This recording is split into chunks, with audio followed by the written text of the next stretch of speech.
ଜଗନ୍ନାଥ। ଆଜିର ଏଇ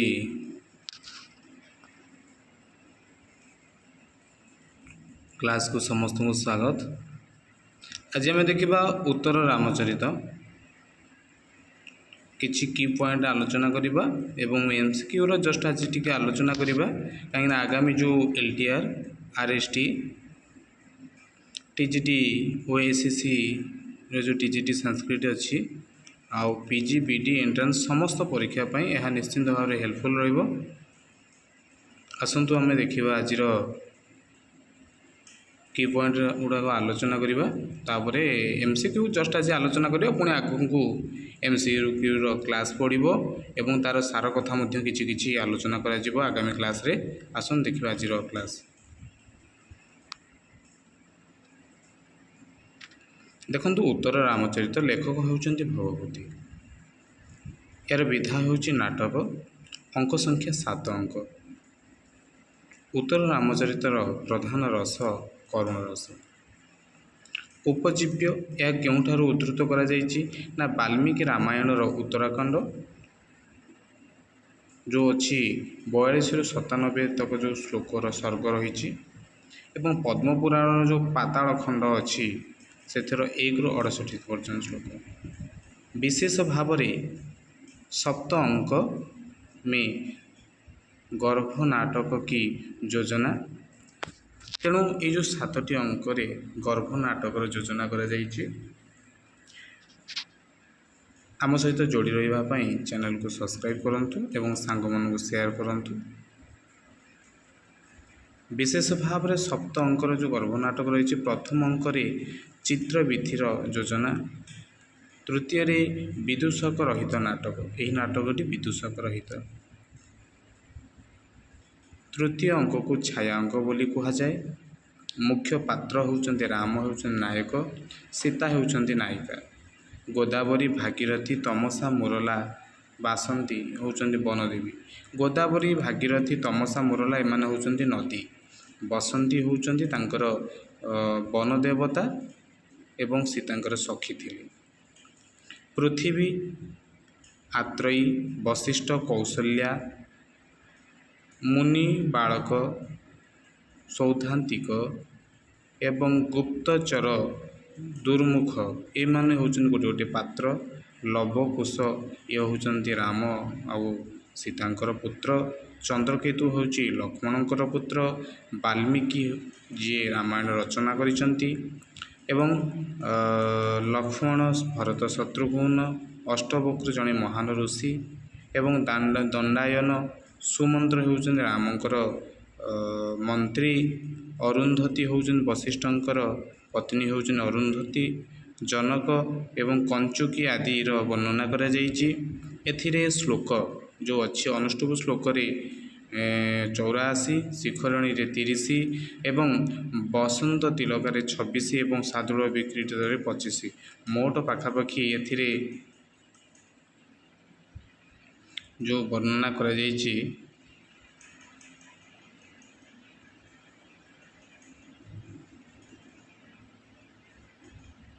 ତାପରେ ଦେଖିବା ଏଠି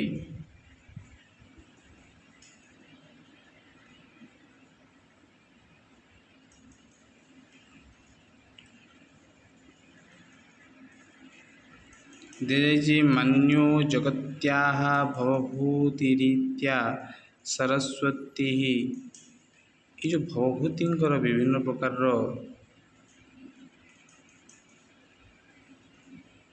ବର୍ଣ୍ଣନା କରିଛନ୍ତି କବିଙ୍କର ଉକ୍ତି ଗୁଡ଼ିକ।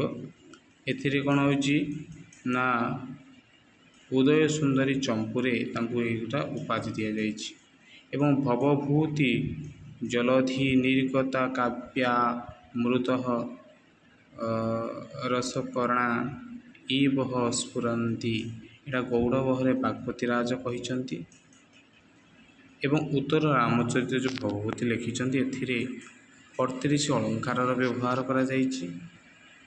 ତାଙ୍କର ପ୍ରିୟ ଅଳଙ୍କାର ଭାବରେ କେଉଁ କେଉଁ ଅଳଙ୍କାରକୁ ନା ଉପମା, ଉତ୍ପ୍ରେକ୍ଷା, କାବ୍ୟ ଅଳଙ୍କାର, ରୂପକ ଇତ୍ୟାଦି ବ୍ୟବହାର କରାଯାଇଛି। ଏଥିରେ 7 ଅଙ୍କ ରହିଛି। ରାମାୟଣ ଉତ୍ତରକାଣ୍ଡର କଥା ବର୍ଣ୍ଣିତ କରାଯାଇଛି। ରାମଙ୍କର ବନ ପ୍ରତ୍ୟାଗମନ ଯେଉଁ ଜଗତୀ ମାନେ ଯେତେବେଳେ ସେ ସୀତାଙ୍କୁ ନେଇକି ଯାଇଛନ୍ତି ଏବଂ ସେଇଥିରେ ସେ କ'ଣ କରିଛନ୍ତି, ଯେଉଁ କରୁଣ ଦୁଃଖର କଥାକୁ ବର୍ଣ୍ଣନା କରିଛନ୍ତି। ବହୁତ କଷ୍ଟକର ମାନେ ରାମଙ୍କର ଜୀବନର ଯେଉଁ ସଂଘର୍ଷ ଜୀବନ ସେକୁ ବର୍ଣ୍ଣନା କରାଯାଇଛି। ଭବଭୂତିଙ୍କର ସର୍ବଶ୍ରେଷ୍ଠ ନାଟକ ବୋଲି କୁହାଯାଏ ଏବଂ ସପ୍ତମ ଅଙ୍କକୁ ଗର୍ଭ ନାଟକ ଗର୍ଭାଙ୍କ ବୋଲି କୁହାଯାଏ। ପଦ୍ମପୁରର ଯେଉଁ ଉତ୍ତର ରାମଚରିତ କଥା ମଧ୍ୟ ଦେଖିବାକୁ ମିଳେ ଏବଂ ଏହାର ପାତ୍ର ସଂଖ୍ୟା ପାଖାପାଖି 30 ଜଣ ଏବଂ ଅତିରିକ୍ତ ପାତ୍ର 6 ଜଣ। ଭବଭୂତିଙ୍କର ଉତ୍ତର ରାମଚରିତର ଯେଉଁ ରହିଛି ସେଥିରେ 19 ଛନ୍ଦର ପ୍ରୟୋଗ କରାଯାଇଛି। ତାର ପରବର୍ତ୍ତୀ ପ୍ରଶ୍ନ ଦେଖିବା। ଉତ୍ତର ରାମଚରିତରେ ଶ୍ଲୋକ ସଂଖ୍ୟା ହେଉଛି 256 ଏବଂ ଅନୁଷ୍ଠୁପକେ ପଶ୍ଚାତ ଶିଖରଣୀ ଛନ୍ଦ ସର୍ବାଧିକ ବ୍ୟବହାର କରାଯାଇଛି। ଭବଭୂତିଙ୍କର ସୌରସେନୀ ପ୍ରାକୃତି ଯେଉଁ ଲେଖା ରହିଛି, ଏହା ସୌରସେନୀ ପ୍ରାକୃତିକ ପ୍ରୟୋଗ ବେଶୀ ଦେଖିବାକୁ ମିଳିଛି। ନାଟକର ପ୍ରାରମ୍ଭରେ ଚିତ୍ର ଦର୍ଶନ ଦେଖିବାକୁ ମିଳିଛି। ପ୍ରଥମ ଅଙ୍କରେ ରାମ ଏବଂ ରାଜ୍ୟାଭିଷେକ ଉତ୍ପନ୍ନ ପ୍ରତିକ୍ରିୟା ପରେ ରାମଙ୍କୁ ଆସି ଦୁର୍ମୁଖ ସନ୍ଦେଶ ଦେଉଛି ଯେ ସୀତାଙ୍କର ଚରିତ୍ର ବିଷୟରେ କିପରି ଭାବରେ ଲୋକମାନେ କଥାବାର୍ତ୍ତା ହେଉଛନ୍ତି। ପରବର୍ତ୍ତୀ ସମୟରେ ସେ ସୀତାଙ୍କୁ ପରିତ୍ୟାଗ କରିଛନ୍ତି।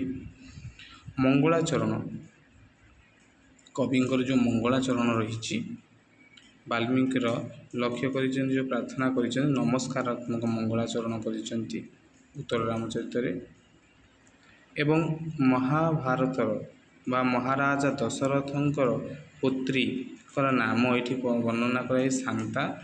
ଋଷ୍ୟଶୃଙ୍ଗକୁ ବିବାହ କରିବା ପରେ ସେ ପୁତ୍ରେଷ୍ଟି ଯଜ୍ଞ କରିଛନ୍ତି ଏବଂ ଏଗୁଡ଼ିକ ମଧ୍ୟ ଜାଣିବା ଦରକାର ନିହାତି।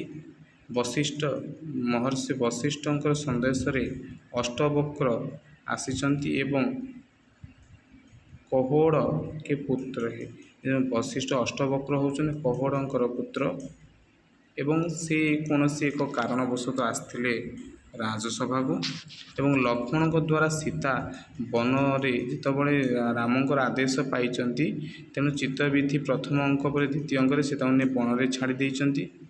ଲକ୍ଷ୍ମଣଙ୍କର ପତ୍ନୀର ନାଁ ହେଉଛି ଉର୍ମିଳା ଏବଂ ଚିତ୍ରବିଧି ବନାନେ ବାଲେ ଚିତ୍ରକାରର ନାଁ ହେଉଛି ଅର୍ଜୁନ। ତେଣୁ ଆମର ଯେଉଁ ଚିତ୍ର କରନ୍ତି, ତାଙ୍କର ଯେଉଁ ରାମଙ୍କର ଚିତ୍ର କରୁଥିଲେ ତାର ନାଁ ହେଉଛି ଅର୍ଜୁନ। ପରବର୍ତ୍ତୀ ଦେଖିବା ସୌଦ୍ଧାନ୍ତିକ ବା ଦଣ୍ଡାୟନ, ଏ ଦୁଇ ଜଣ ହେଉଛନ୍ତି ବାଲ୍ମୀକିଙ୍କର ଶିଷ୍ୟ। ଆଜି ଆମେ ଦେଖିବା ଆର କିଛି ଜଷ୍ଟ ଖାଲି କୋଶ୍ଚିନ୍ ଟିକେ ଆଲୋଚନା କରିଦେବା। ଏକ ରସ କରୁଣ ଏବ ନିମିତ୍ତ ଭେଦାତ୍ ୟହ କଥନ କିସ୍କା ହେ। ଏ ଭାଷା ଭାରବୀ ଭବଭୂତି ଭର୍ତ୍ତୃହରି, ଏଇଟା ତ ସମସ୍ତେ ଜାଣିସାରିବେଣି। ଅପସନ୍ ସି ହେବ ରାଇଟ୍ ଆନ୍ସର୍, ଭବଭୂତି। ସ ଚଃ କୁଳପତି ରାଜ୍ୟ ଛନ୍ଦଂସା ସହ प्रयोगता में कुलपति पद से किसी का निर्देश किया गया है। भवभूति का, वशिष्ठ का, अगस्त्य का, वाल्मीकि का। आर सठिक उत्तर हम वाल्मीकिंकर, ऑप्शन डी हम राइट आंसर। परवर्ती प्रश्न को जीवा। उत्तर रामचरित्र श्लोक संख्या मानी जाती है, तेणु उत्तर रामचरित्र श्लोक संख्या केते? 244, 266, 256, 234। यार राइट आंसर हम सी 256। अनुष्टुप के बाद भवभूति का प्रिय छंद, तेणु अनुष्टुप को छाड़देला भवभूतिंकर प्रिय छंद कौन? शिखरिणी, मंदाक्रांता, सादृढ़ विक्रीतम, मालिनी। यार सठिक उत्तर हम ए शिखरिणी। कहीं शिखरिणी निर्कल तरंगिणी भवभूति को कहुई, तेणुक शिखरिणी प्रायतः तांकर प्रिय छंद थिला अनुष्टुप छंदर परे। परवर्ती प्रश्न को जीवा। वशिष्ठ की पत्नी है, वशिष्ठंकर पत्नी किए से? मैं आगुरी आलोचना करी सी जो की पॉइंट लिखा था देखु।